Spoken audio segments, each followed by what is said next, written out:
Shadoko a trouvé que pour faire partir la fusée, il suffisait de la laisser tomber. Alors les Shadok partent. C'est décidé. Heureusement qu'ils partent d'ailleurs, car depuis le temps qu'on en parlait, nous commencions à nous impatienter. Eh bien non. Ils ne partirent pas encore cette fois-là. Figurez-vous que, tout à coup, les Shadok et leurs ustensiles furent pris d'étranges convulsions. Ils se tordaient, se déformaient, puis maigrissaient, et à la fin, disparaissaient. Ils avaient attrapé la maladie. C'était la maladie cosmique qui se promenait dans les espaces interstellaires et qui surveillait. Quand il y avait des choses qui ne lui plaisaient pas ou qui la gênaient, elle arrivait et on n'en entendait plus parler. Or, les Shadok, justement, ça ne lui plaisait pas tellement. Des animaux aussi mal dessinés, elle disait, on n'avait pas idée de fabriquer des choses comme ça, elle n'allait tout de même pas perdre son temps, elle, à surveiller des bêtises pareilles. Alors, les malheureuses bêtes, terrassées par le terrible fléau, disparaissaient les unes après les autres. Bientôt, il n'y en aurait plus. La fin des Shadok, peut-être, avait sonné. Les Shadok sont en train de disparaître. Ils ont attrapé la maladie qui fait rétrécir. En ce temps-là, c'était facile, il n'y avait pas 36 maladies, il y avait la maladie qui servait pour tout. Pour les pieds, pour les dents, pour la tête et même pour l'intérieur. Quand un Shadok marchait dans la maladie avec ses pieds, tout d'un coup, toc, il se rétrécissait. Et quand il marchait du côté où il y en avait moins, il se rétrécissait moins. De sorte qu'il se rétrécissait pas partout de la même façon. C'était amusant. Ses pattes d'abord se tordaient, ou se ramollissaient. La pauvre bête se traînait lamentablement comme ça, et puis, au bout d'un certain temps, les intérieurs étaient attaqués. Le Shadok tout entier se grattait, maigrissait, et à la fin, disparaissait. Le devin plombier, en principe, les réparait avec son robinet magique, qu'il disait.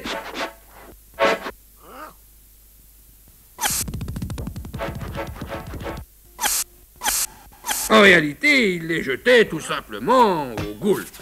Le professeur Shadoko, de son côté, en profitait pour lui faire de la concurrence. Il avait soi-disant mis au point un vaccin anti-maladie. Mais les Shadok inoculés se gonflaient, et à la fin éclataient. C'était encore plus amusant, mais cela revenait tout de même du point de vue de la santé. Si cela continuait, le problème du voyage sur la Terre, faute de voyageurs, allait être définitivement résolu.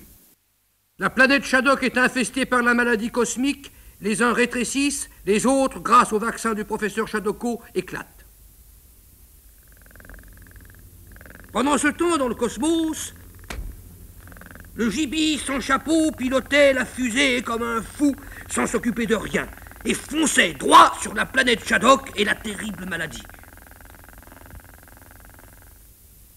Le malheureux se prenait toujours pour un Shadok et voulait retourner dans sa famille.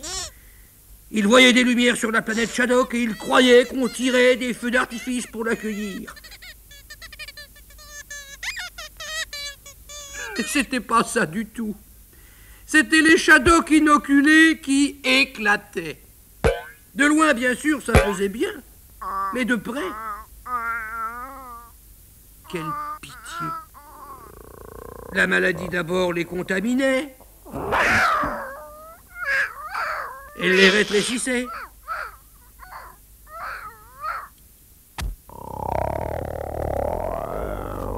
Ils ne mouraient pas tous, mais ceux qui survivaient, le professeur Shadoko se jetait dessus, lui, pour les inoculer.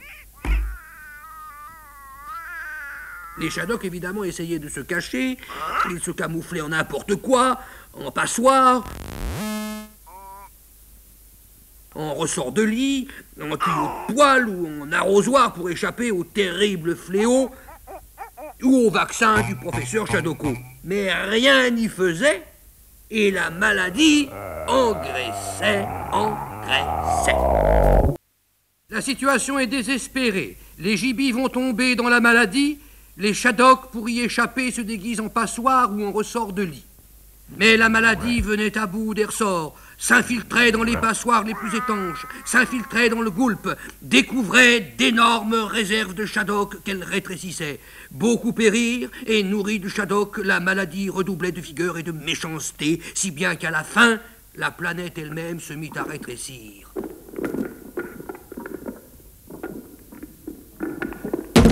D'autres périrent. Mais voyez comme les choses sont drôlement faites. Le gibi fou dans la fusée, voyant que la planète rapetissait, criait « Mais je recule !» Et il inversait les commandes si bien qu'il se mettait à reculer pour de vrai. Et les gibis furent sauvés. Mais pour les Shadocks, c'était autre chose. Les pauvres bêtes, paniqués, sautaient dans la fusée sans même prendre le temps de se changer. Les Shadocks d'en bas sautaient dans la leur. Or, la fusée d'en haut qui était à l'endroit ne marchait pas à l'endroit, tandis que la fusée d'en bas qui était à l'envers ne marchait pas à l'envers, c'est-à-dire que dans une certaine mesure, elle marchait à l'endroit et d'autres encore périrent. Ceux qui tombaient en descendant essayaient de s'agripper à ceux qui tombaient en montant, ou bien ils se hissaient sur les ustensiles qui flottaient. Entre-temps, à force de manger trop de Shadocks, la maladie était tombée malade et laissa partir les rescapés. Et les uns entassés dans des tiroirs, les autres dans des casseroles ou des passoires, c'est ainsi que commença pour eux le long et pénible voyage qui devait, en principe, les amener sur la Terre.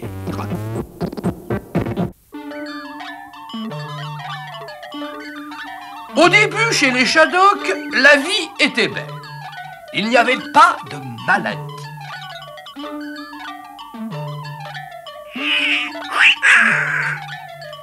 Il faut dire d'ailleurs qu'il n'y en avait pas tellement besoin de maladie. Les activités normales de la vie quotidienne Shadocks suffisaient assez largement à en faire périr un bon nombre de morts plus ou moins violentes.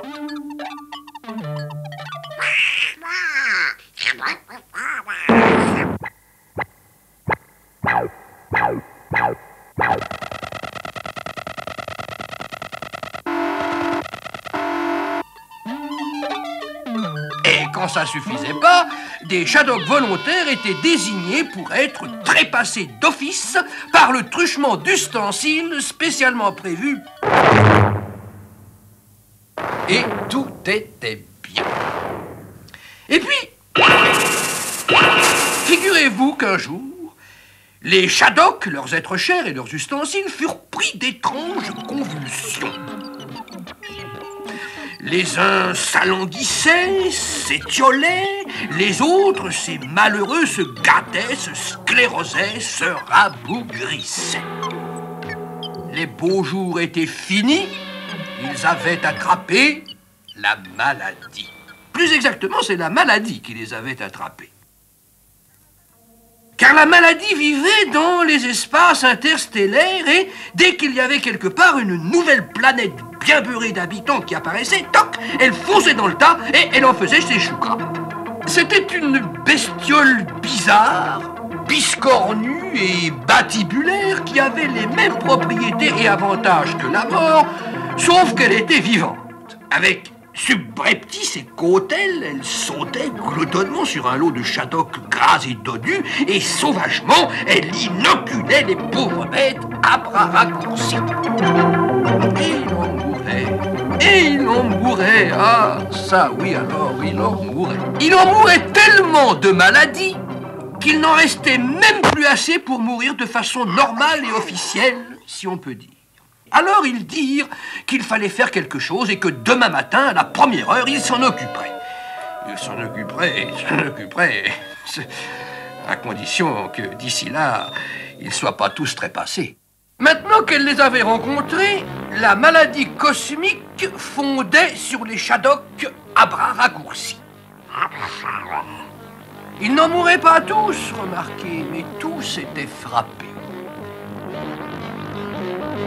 Chez les uns, ce n'était plus que podologie, posologie et astrologie, migraine, névralgie, viatique et lumbago, état fébrile et grippaux. Chez les autres, ce n'était que nécrose et athérose, enzymose, scoliose du foie, cécité claviculaire, cirrhose du sein, fibrose, astose ou mycose, nivose, pluviose, ventose et autres champignons de la même farine. Le restant, enfin, devenait vieux avant l'âge, ce qui revenait exactement au même, la vieillesse étant, comme chacun sait, une maladie comme les autres. La preuve, c'est qu'on en meurt. Si on ne trouvait pas quelqu'un de plus futé que la maladie avant peu, elle les ferait tous crever.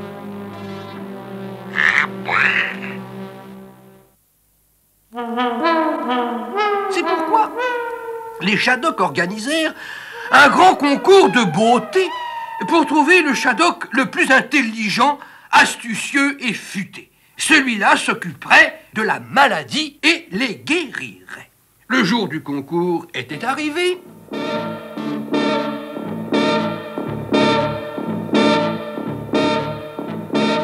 Mais alors là, stupeur, on s'aperçut qu'il n'y avait pas d'examinateur. C'était obligé, puisque dans tout concours d'intelligence, en principe, vous avez remarqué, il n'y a que le plus intelligent qui peut juger. Or, celui-là, il ne l'avait pas trouvé, nécessairement, vu qu'il faisait un concours pour ça tout justement. On allait repartir sans savoir. Or, un Shadok se leva et parla. Shadok, mes frères, faites-moi confiance. Je me suis auto-examiné et en toute objectivité, c'est moi-même et personnellement qui suis le plus intelligent. Et on lui fit confiance. D'abord, primo, parce que personne ne pouvait prouver le contraire. Secondo, et ensuite, parce que si quelqu'un avait essayé de le prouver, eh bien lui, il avait un marteau. Il fut nommé grand intelligencieur général et reconnu d'utilité publique. Avec ça, la maladie n'avait plus qu'à bien se tenir. Le grand intelligencieur et docteur Shadok, reconnu d'utilité publique, avait été choisi pour venir à bout de la maladie. Le choix n'était pas mauvais. C'était lui, en effet, l'inventeur de ce qu'on a appelé depuis le marteau thérapeutique et anti-bruit.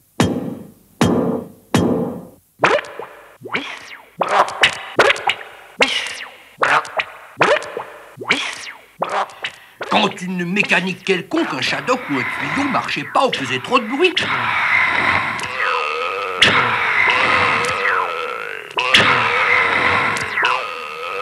il les réparait avec son marteau thérapeutique.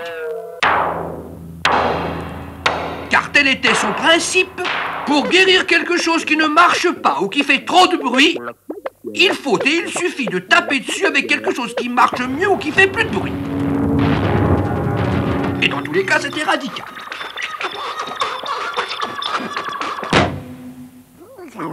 À part son marteau, il entretenait aussi dans son poulailler une bestiole bizarre. Elle répondait, la bestiole, au doux nom de médecine.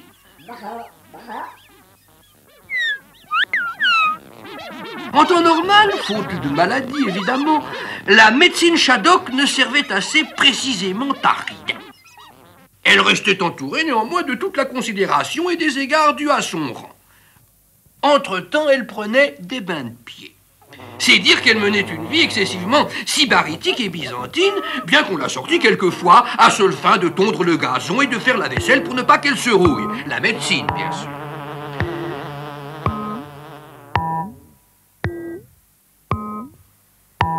Le grand intelligencieur général et reconnu d'utilité publique dit qu'il voulait bien s'occuper des Shadok malades, mais qu'au préalable, il allait falloir les démonter pour voir d'abord comment ils marchaient. Les Shadok n'étaient pas très chauds, évidemment.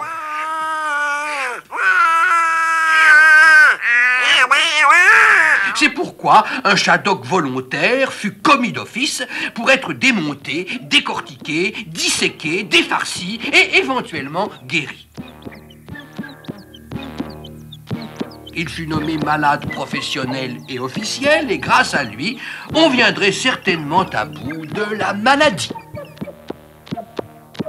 Le malade officiel Shadok partait tous les matins à la Sorbonne. Les Shadok se livraient sur sa personne à l'étude de l'anatomie comparative et des intégrales. Sous la direction du grand intelligent général, flanqué de sa fidèle médecine, on le démontait soigneusement pour voir comment il était fait dedans. Le soir, comme on était pressé, on le remontait un peu comme on pouvait. Naturellement, il y avait des Shadok qui trichaient et qui gardaient pour eux à tout hasard soit un pied, soit même une patte entière.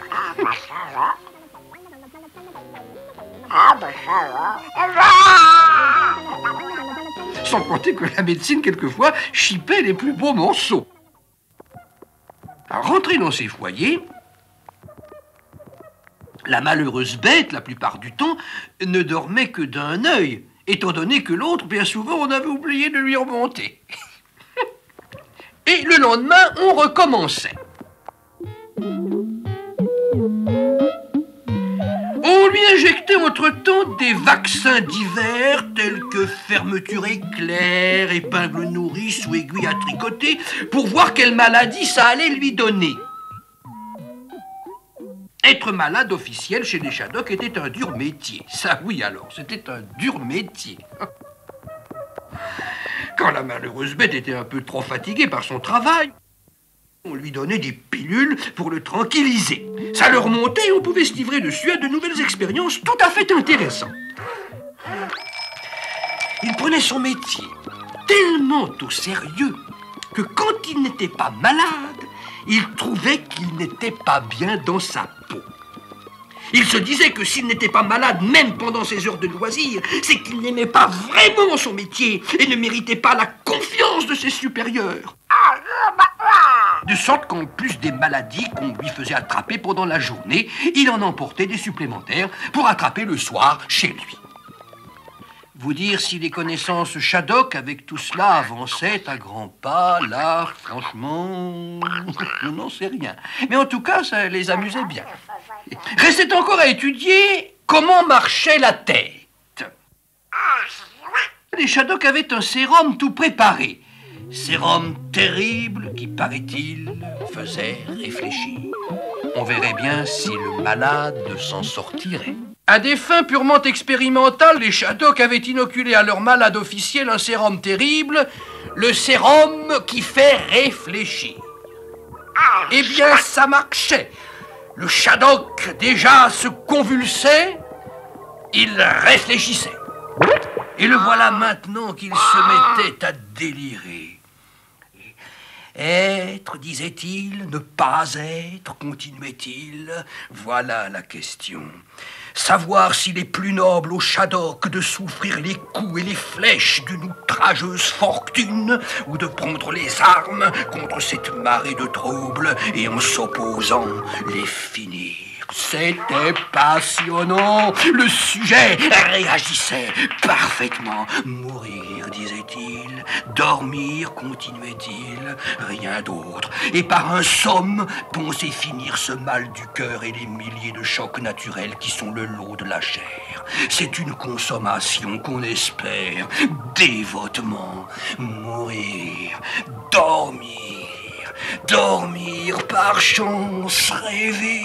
Mais dans ce rêve de mort, quels rêves viendront quand nous aurons fui la shadokienne bagarre? C'est la question qui fait la vie si belle à la calamité. Car qui supporterait les coups du temps, l'oppression de l'oppresseur, l'orgueil de l'orgueilleux, les mépris de l'objet aimé, la lenteur du droit, l'insolence des gens en place et les coups de pied que le mérite patient subit de l'incapable, alors qu'il peut se délivrer de tout ça d'un simple coup de poignard. Le sérum, décidément, faisait merveille.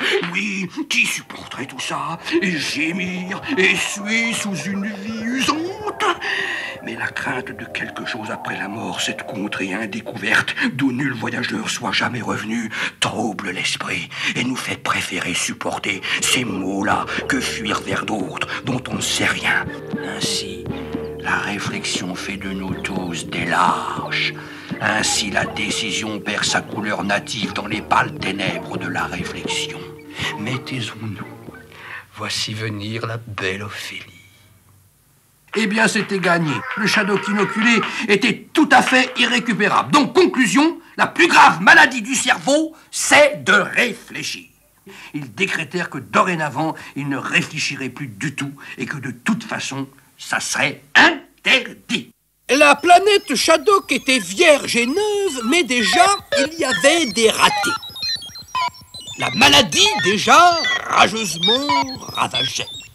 Les Shadok, malgré eux, périssaient. Pour venir à bout du truc, le grand intelligencieur Shadok s'était adjoint 378,25 professeurs Shadok, lesquels étaient assistés de 6 demi-douzaines et demie d'épingles nourrices dûment agrégées d'histoire, de philosophie, de shadokologie et de tous les machins qu'on peut imaginer. Plus une chienne de haute chasse répondant ingénument au nom de médecine, mais qui était désespérément myope et qui avait des lunettes par le fait. Elle n'en était d'ailleurs pas plus baisante pour ça. Un malade officiel Shadok venait tous les matins pour se faire démonter jusque dans ses plus intimes interstices par les 3879 et quelques Shadoko, médecine et épingles nourrices du habilité à traquer les arcanes des us et coutumes de cette saloperie maladie. Mais malgré les efforts des 378 369 épingles nourrices et autres sparadraps dûment agréés, les études d'anatomie piétinaient. Le grand intelligencieur et ses Shadoko n'y entravaient que quick. La médecine en perdait ses lunettes. Ça ne la rendait d'ailleurs pas plus baisante pour ça.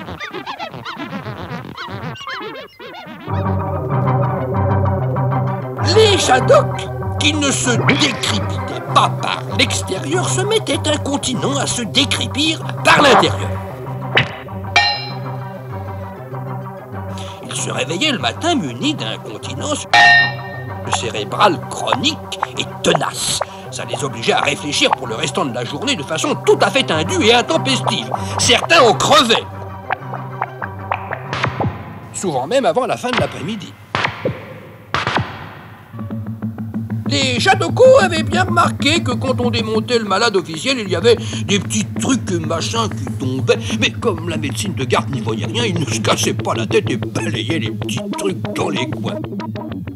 Mais la nuit, les petits trucs et les petits machins ne restaient pas dans les coins. Depuis que les Shadok montaient et démontaient le Shadok officiel,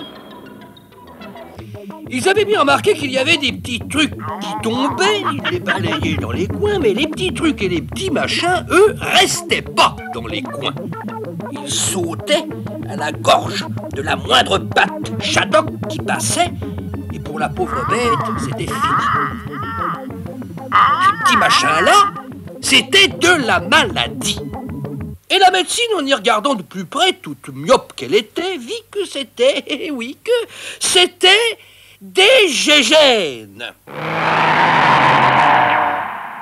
Les Shadok en avaient connu un de gégène autrefois sur la Terre et pas des moins féroces, vous vous souvenez. À intervalles réguliers, tous les gégènes de l'univers se mettaient en bande pour aller traquer du Shadok ou tout ustensile d'allure plus ou moins vivante et s'installer dedans. Quand un gégène et sa famille arrivaient dans un Shadok de son choix, d'abord ils s'y mettaient le chauffage central. La température de la malheureuse bête obligatoirement montait, ça lui fichait une gégénite carabinée. Ensuite, ils mettaient les cubitus à la place des humérus parce que pour le confort, ça les arrangeait. Ils mettaient de la moquette dans les rats et les rognons et on faisait leur salon. Ils installaient dans le Shadok des piscines et des ascenseurs. se faisait des orgies de globules Shadok blancs ou rouges, selon les goûts, et quand ça suffisait pas, il plantait des champignons. De l'intérieur, gégènement parlant, ça faisait bien, mais de l'extérieur, pour le Shadok, ça l'était beaucoup moins. Au bout de 6 semaines, c'était plus 2 ou 3 gégènes qu'il y avait là-dedans, mais des hordes et des déchaînés, j'aime mieux vous le dire.